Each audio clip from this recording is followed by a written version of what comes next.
I am telling you this from experience. I know it. If you go to jail and you say 5 to 10 years, all right, 5 years, and maybe you get off in 6 for good behavior. But when you are drafted into the army, there is no date that you are promised where they let you out. You're in for the duration. Well, I was drafted into the army with $17 million. Well, I didn't ask the permission of anyone. I only consulted myself. I looked around. I knew what the world knew. It was something that had to be done. But I must be honest with myself. I didn't want any part of it, but no part of it. Others would tell me, is that the act of a coward? I didn't care what they said. Is that being a good citizen? I didn't care what they said.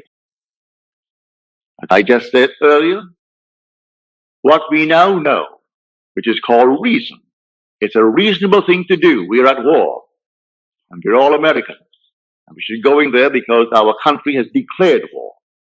Go in there and fight. And so reason tells us that should be done. I was drafted. I did not oppose it. They drafted me. Took me down to Camp Hope, Louisiana for my base training. While I was there, I didn't want any part of it. And I dared to assume that I am out of it. And made my normal natural application, as you have to do in the world of Caesar. Within 24 hours, it came back, and it was simply rejected. It was signed, disapproved, and signed by my colonel, a very nice gentleman. His name was Colonel Theodore Bilbo Jr. His father was Senator of Mississippi. I said nothing. My captain said, for your sake, Goddard, I am very, very sorry. I know exactly how you feel. You want to be with your wife and your little girl. Your son is in Guadalcanal with the Marines, and you are now almost 38. And so I know, but I would like to go through this war with a man just like you at my side. So I can't say that I am sorry for myself. I'm sorry only for you. I didn't say one word to him, to the colonel. I didn't oppose it. That was the decision of Caesar. Now, I looked into the perfect law, the law of liberty, and I persevered in that law. And I slept that night as though I slept in my own home in New York City on Washington Square, where I lived on the 7th floor. I lived on that floor, and it was a very large apartment, 2 bedrooms, a lovely big living room, a dining room, a huge kitchen, and the foyer.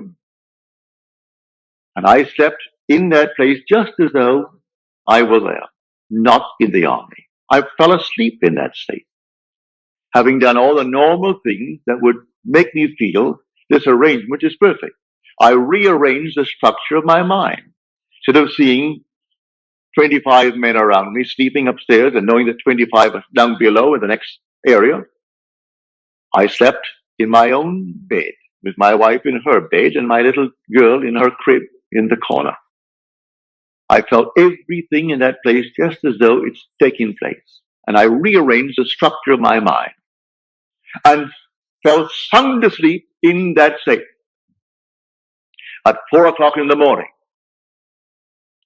here comes a sheet of paper before my eyes, and a hand from here down with a pen in its hand.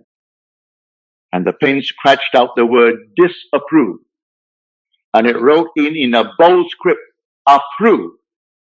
And then I heard the word, that which I have done, do nothing. And then I woke. It was too early to disturb the 25 other fellows sleeping there. But I waited until the very first moment that I could leave that room. went down to the latrine and shaved and bathed early, and came up filled with a glow that the whole thing was done.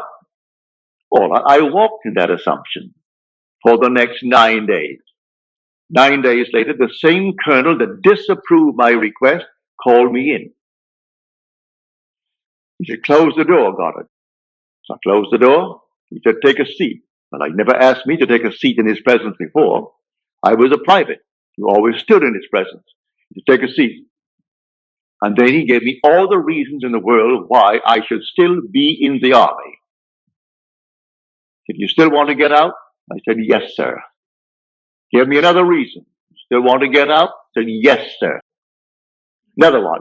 When he exhausted all the reasons why I should be in the army, and I'm still saying, "Yes, sir," he said, "All right, bring me another application, have your captain sign it," which I did.